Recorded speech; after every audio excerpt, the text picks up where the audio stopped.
Something strange is happening with the content most people watch but few critically talk about. I don't know if anyone noticed, but over the past decade, adult content went from busty ladies having an interesting take on what a nurse is to, well, this.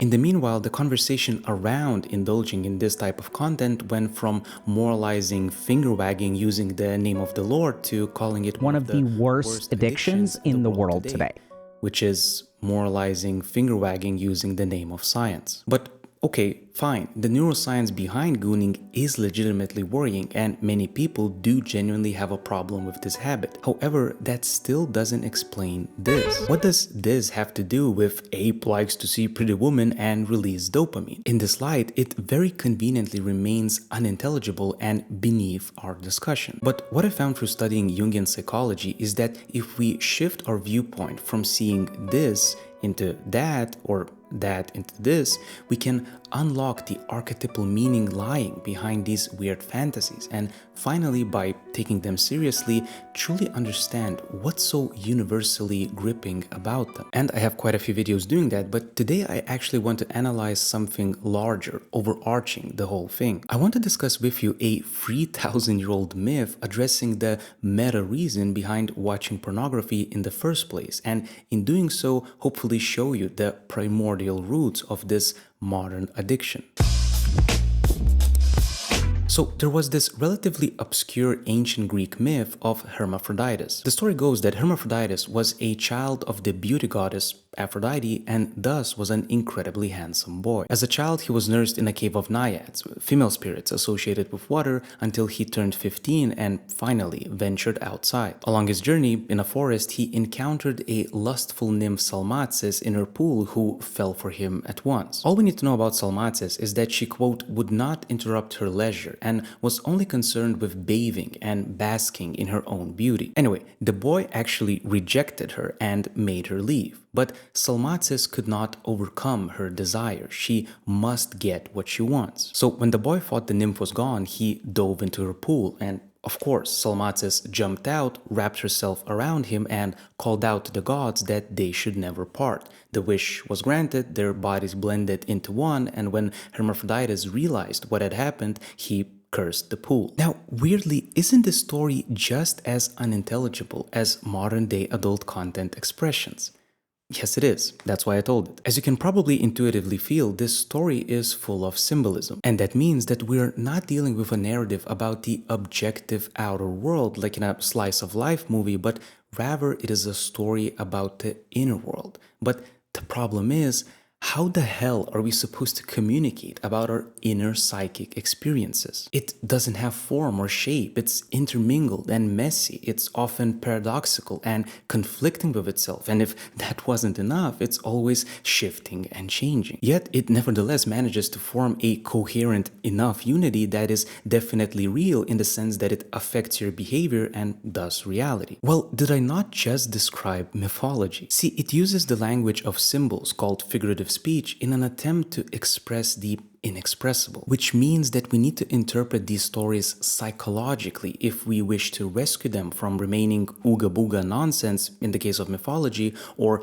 narcissistic male fantasy in the case of adult content. So let's take a second look at the myth of Hermaphroditus. The first and most obvious clue as to what we're dealing with is our hero's age. He's 15. This is roughly the age around when many adolescents start hyper-developing their personalities. At this time, most experience the archetypal call or quest to become someone. So, surprise, surprise, we're dealing with a story of maturation.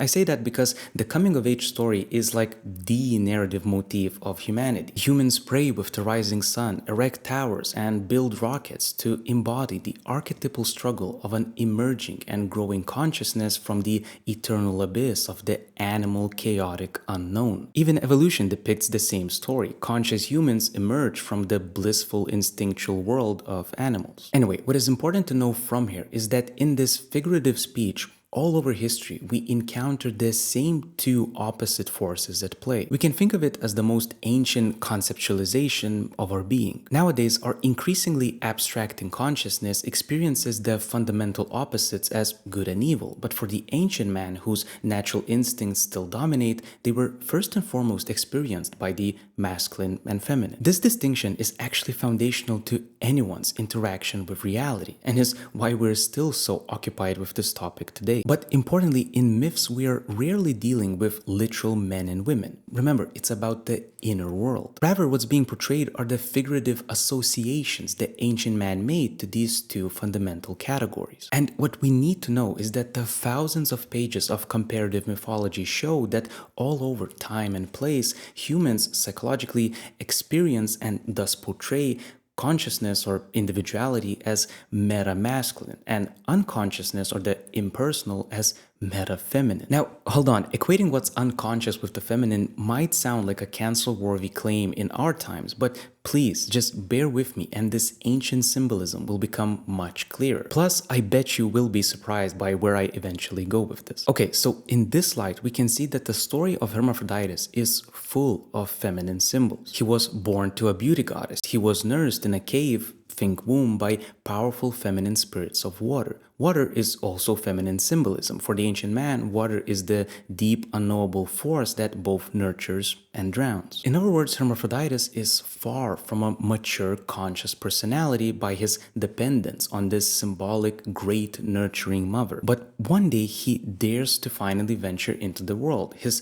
consciousness at the ripe age of 15 wants to emancipate. Hence the coming-of-age story. But again, he's met with the gravity-like, unconscious, feminine force that is always pulling down. He meets Salmacis, who doesn't stand for any actual woman, but as we know from her background, for instinctual drives like lust and leisure. Remember, Hermaphroditus is a beautiful boy. What he encounters are quite conveniently the temptations that perfectly relate to him. It takes on feminine symbolism in adolescence because these temptations stem from a little boy's experience of an all-embracing and providing motherly figure.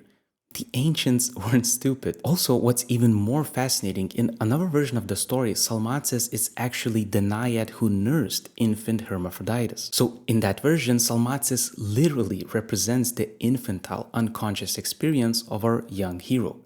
Stepmother genre, anyone? Anyway, this gives even better symbolism as to what happens next. As we know, at first he rejected Salmacis, but again, not a literal woman. I mean, he's 15. What women are we talking about for him? Rather, he rejected the desire to regress back into his childish existence.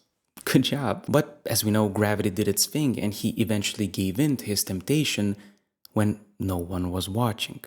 Now, what do you give into when no one's watching? I just want to pause for a second and admire the 3,000-year-old depiction of a universal human experience that is just as relevant today as ever. Okay, we'll get back to that, but let's finish the story. So he jumps in the pool and is overtaken by the unconscious force, Salmacis. Thus, Hermaphroditus becomes a failed hero who did not finish his quest. Instead, he becomes one with the figure who represents these instinctual infantile aspects. Thus, he fails his maturation, does not become a developed independent personality, and naturally curses the pool. Now, how often do gooners or chronically single men curse the pool that they cannot stop bathing in? But okay, at this point you might be skeptical as to where I'm going with this, especially when at the start I criticized the constant finger wagging around this topic. But so far we actually have half of the story. To fully unravel it, we must also tackle the contradictory symbolism of hermaphroditism itself. As you can see, symbols, just like our psyche,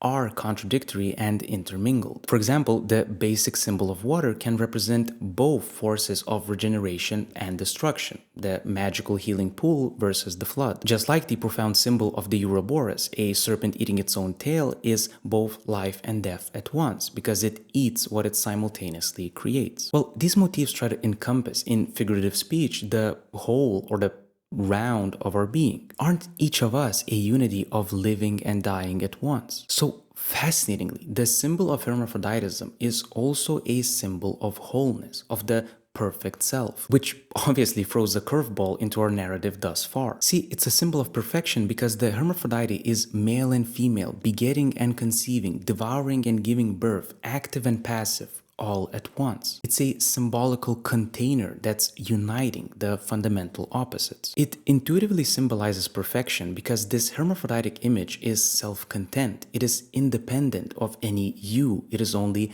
I am, a divine motif in many sacred texts. As I hinted before, psychologically, its roots stem from a conscious recollection or longing for the unconscious infancy. That's because unconscious existence in the womb is combined with the absence of suffering. Everything there is supplied of its own accord. This state of egolessness, interrupted by no pain-pleasure reactions, is, quote, naturally experienced by the later consciousness as one of the most perfect forms. So wholeness is an end in itself, and we must understand that every person's self-formation or autonomy is just as crucial of a goal in our lives as adaptation to the outer world. We can even view it simply as two forces pulling us in different directions, adapt versus become. Despite our liberal democracies, the biggest emphasis is still put on adaptation to society, which means taking on roles. This is obviously the challenge for most adolescents. Be a good kid, be a good student, look pretty, sacrifice for the community, etc. But the hermaphroditic symbol, as we now understand, puts the emphasis on becoming. Using figurative speech, it symbolizes the fundamental drive to give birth to oneself, or in normal words, to become your own person, to transcend your given limitations. This is where I think the inescapable attraction to masturbation originates. For a young person, it's usually one of the first experiences of self-sufficiency, which is necessary. However, adult content at the same time plays exactly into the opposite temptation of dissolving your individuality with all its burdens into the pool of salmatzes, at least for a little while. I mean, isn't that what's happening symbolically on screen too? The actors embody and emphasize a complete ecstasy. They lose all individual uniqueness and revert into bare expressions of instinctual drives. If we apply the symbolism to the odd modern fantasies, I think it serves to further turn real women into these impersonal goddesses of lust. I think the addiction part rises from this ritual combining the two opposite forces related to self-formation. Masturbation is Hermaphroditus after jumping into the pool. But crucially, what I think ancient wisdom is trying to tell us is that this wholeness is a lifelong journey. It is not something you can fast-track by entering a magical pool. That's because even though we emerge from this Ouroboros-like unity, we must first embrace the challenge of the opposites. Like Hermaphroditus, venture out from the cave into the real world. Or in other words, adapt to our arbitrary circumstances and master them. Hermaphroditus is a failed hero even though he did venture out because he was passively overtaken by this unity. And that's the catch. If Hermaphroditus actively engaged the spirit of salmatzes, we would have a brave story of individuation, of someone who truly transcends the opposites. That's a lifelong romantic relationship, for example, which is why we find long married couples so admirable. But that wasn't the case. Hermaphroditus gave in. He regressed back into wholeness instead of progressing towards it. So, the fixation to this symbol in adolescence hints at the inability to break away from our origins or refuse to be born into the world as an individual. But the part that most people miss is that this allegedly narcissistic and egocentric self-relatedness, masturbation, is the crucial precondition for all subsequent self-development. One must become oneself, but one cannot forget that this ritual is a jumping off point and not a campground. Okay, that's all. See you next time.